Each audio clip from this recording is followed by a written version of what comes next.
Մարտիրոսյան, շնորհակալություն հրավեր ընդունելու համար։ Երկու մասի բաժանենք մեր զրույցը, արտաքին հարցեր եւ ներքին հարցեր, բայց շնորհակալ եմ, որ հենց հիմա այս պահին դուք մեզ փոխանցեցիք, որ բանակցությունները շարունակվում են Միացյալ Նահանգներ եւ Իրան, ինչ ակնկալել, բայց նաեւ մենք ունենք այսպիսի օրինակ կա, երբ որ բանակցություններ էին ընթանում, բայց դա չխանգարեց, որպեսզի հարձակվեն, հրթիռակոծեն Իրանը։ Շնորհակալություն հրավերի համար, դե որպես բանակցող կարամ ասեմ, որ ես այդքան լավատես չեմ այս փուլի մասին բանակցային, ինչու, որովհետև այս բանակցությունների նախօրեին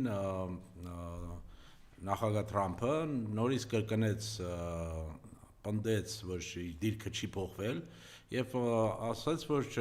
ինքը սպասում է գործարքը պետք է լինի, կայանա, եթե Իրանը հրաժարվի, ասի, որ հրաժարվում է միջուկային զենք զարգացնելուց, բայց տարօրինակ գիտեք բաղ ինչու՞մն է, որ Իրանը նույնիսկ կրոնական ֆետվա ունեն, որով ասել են, որ իրանք միջուկային զենք չեն զարգացնելու, իրանց պաշտոնյաները կրկնում են, որ միջուկային զենք զարգացնելու բան չկա, բայց ինքը նաև նորից պնդում է, որ իրանք այդ պետք է ասեն, սա ինչի մասին է խոսում, խոսում է նրա մասին, որ ինքը արդեն անգամ է ուժեղացրել ուրեմն ռազմական կարողությունները, դե մնացել է մի հատ էլ մի քանի բանով էլ ուժեղացնեն, որ պատրաստ լինի ռազմական լուծում, ինչպես ինքն ասում տա այս հարցին, բայց խնդիրը ռազմական լուծում չունի, հիմա ասում են, որ Վիտկոֆը և մնացած բանակցային թիմի անդամները ասում են, որ կոմպրոմիսի հնարավորություն կա, բայց ես չեմ տեսնում այդ կոմպրոմիսը ինչու՞մն է լինելու, կամ Թրամփը պետք է հրաժարվի ռազմական լուծում տալուց, կամ պետք է շարունակի այդ ուղղությամբ, իր համար ամեն ինչ այսօր ինքը ինչ-որ անում է, կապված է երկու բանի հետ, ամառը Միացյալ Նահանգները տոնելու է 250 ամյակը, իր 80-ամյակը, իսկ Աշտանը գնալու է ընտրությունների, որոնք շատ կարևոր են լինելու, հիմա իրան պետք է այդ ամենը բերել հասցնել նրան, որ հանրապետականները և իր ճամբարը հաջողությամբ ավարտեն այդ ընտրությունները, այլ դեպքում ինքը շատ մեծ խնդիրներ է ունենալու և ինքը դա հասկանում է, այդ հաշվարկներն են, որ բերում են նրան, որ արդյոք հնարավոր է կարճատև մտնել պատերազմով և ինչ է լինի հայտարարել, որ մենք հաղթեցինք, մենք հասանք մեր նպատակին, որովհետև հիշում ենք անցած հունիս նույնը տեղի ունեցավ պաստորեն, ինքը արդեն հայտարարեց այն ժամանակ, որ ջախջախել են, այլևս չի ունենալու Իրանը այդ հնարավորությունները, բայց հիմա պարզվում է, որ նորից այդ խնդիրն է, չէ, ոնց որ մենք երբ որ նայում ենք այդ ամենին, մեզ թվում է, որ այո, միջուկային զենքի խնդիր կա, սա է ամենակարևորը, բայց ավելի կարևոր երևի շահեր կան, թե Թրամփի համար, թե իր շրջապատի համար, և դա հասկանալու համար պետք է նայենք խոսքի օրինակ Վենսի Բաքու գնալուց հետո ինչ կարևոր մի այց տեղի ունեցավ, դա ուրեմն հրեական կազմակերպությունների 51 կազմակերպություն Միացյալ Նահանգներում, որոնք որ շատ մեծ ազդեցություն ունեն, թե Թրամփի շրջապատի վրա, թե ընտրությունների ժամանակ, իրանք ուրեմն կատարեցին այց Բաքու, հանդիպեցին Ալիևի հետ, արտաքին գործոց նախարարի հետ, ու դրանից հետո նոր գնացին Երուսալեմ, որտեղ իրանք անցկացնում են սենց հովանացային բան, ոնց որ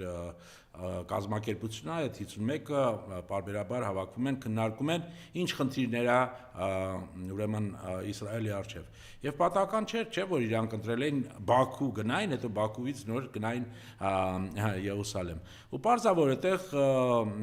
Իրանը շատ մեծ դերակատարում ունի, դրա համար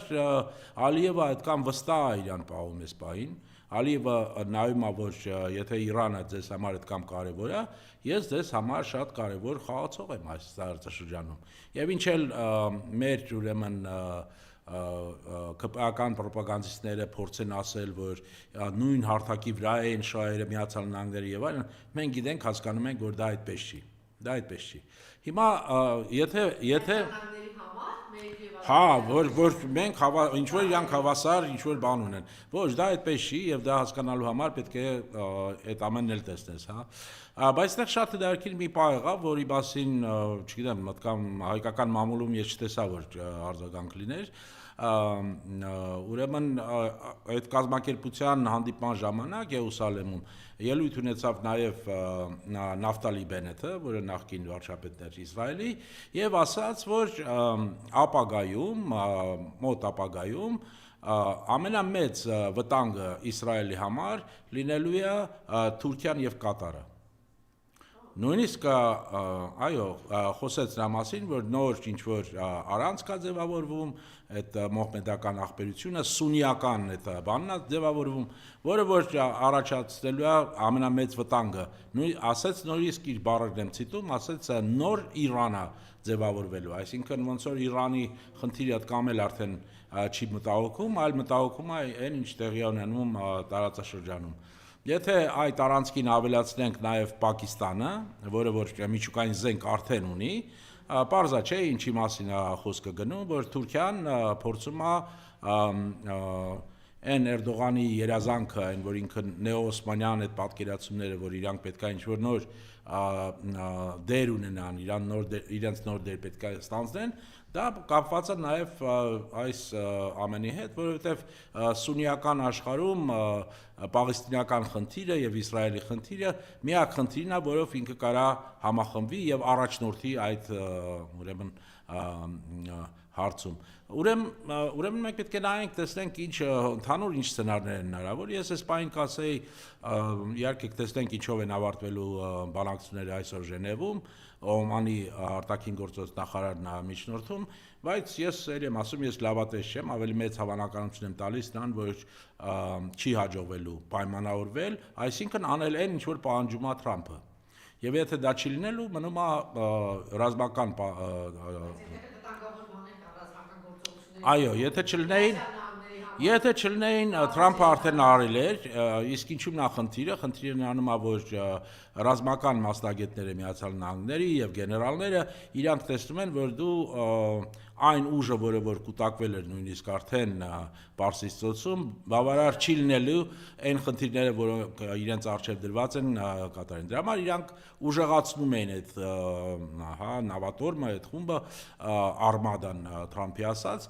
որպեսզի իրանք կարողանան գոնե մի 2 կամ 3 շաբաթվա առանց ընդմիջումների անցկացնեն այդ գործողությունները։ Եվ դա երևի